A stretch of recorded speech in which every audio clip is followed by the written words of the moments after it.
So I was in South Carolina for a metal detecting event, and I was about 40 miles from the cemetery where my great-great-grandfather and grandmother were buried. I've known this since I was a little kid. I've got my great-great-grandfather's obituary, an article that was written in the paper after he passed.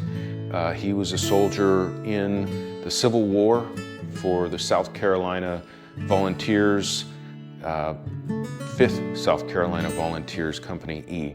So I had researched him, kind of doing my family's genealogy through the years, and I was able to find a lot about him.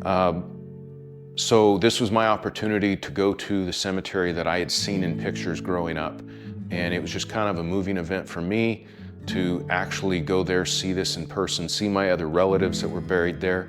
But as I talk about in this video, just with metal detecting and hunting a lot of Civil War areas, just kind of means a little bit something different for me, because there is a personal connection when I'm digging relics and knowing that my great-great-grandfather was part of this as a young guy, and how close it was that I wouldn't have been here, my family wouldn't have been here if things had gone different for him. So here is the footage of the cemetery. It was out there all by itself, fields all around. The cemetery has been there since 1851. It's connected to a church just a mile up the road, but check it out.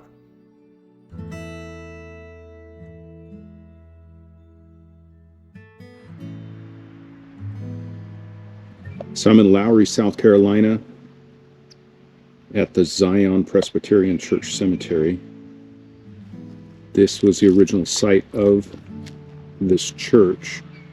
This cemetery land was donated by the church in 1851. This is a site of the original church, which is now located about a mile up the road. And this is the first time I've been here. And we'll come on through the gate.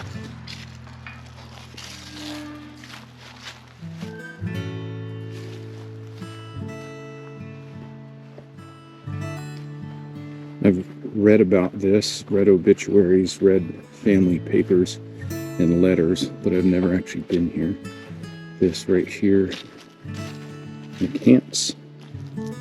This right here is my great-great-grandfather, Robert McCants, and his wife, Nancy DeVinny.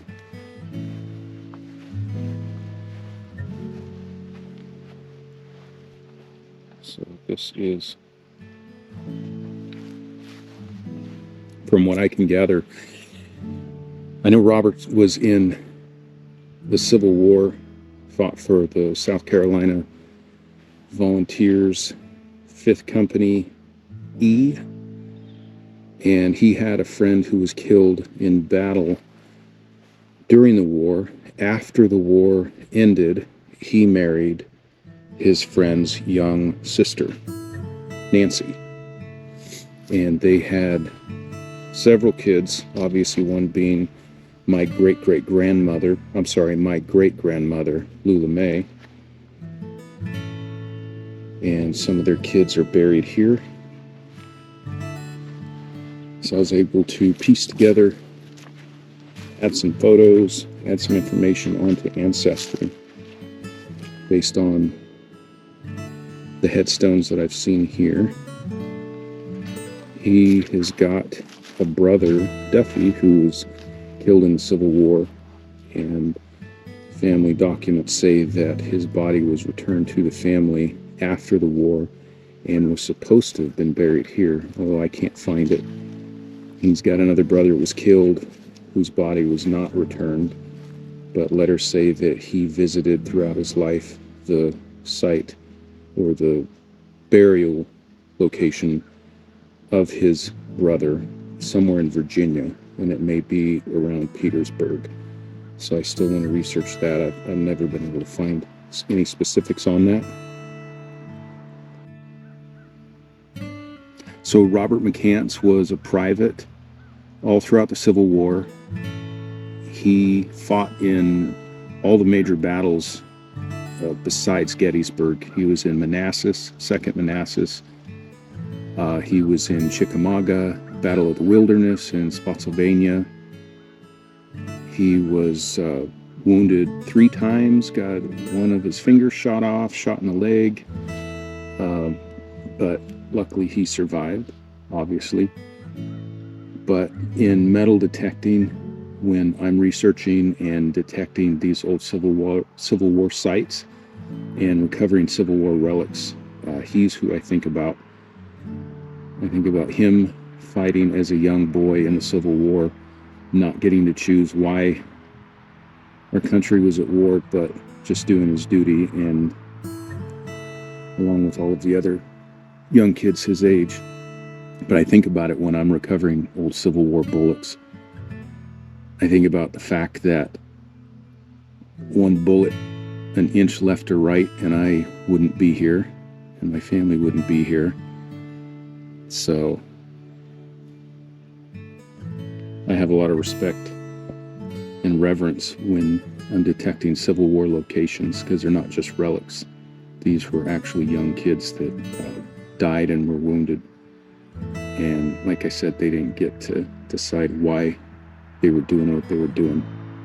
But it's just kind of neat that I'm able to come here and finally see his gravesite. I have an obituary of his and an article that was written in a local paper at the time of his death in 1909 that talked about his Civil War service and all of his different accomplishments and where he fought and so forth. And I remember bringing that in to show and tell when I was in 3rd grade. So I happened to be down here this weekend for a hunt, a metal detecting hunt down here in South Carolina, and it was about 40 miles from this cemetery. So it was the perfect opportunity to come down here and actually lay eyes on his resting place along with the other family members, and was also able to update some stuff, as I said, in Ancestry. So very cool experience for me, and I'll leave it at that.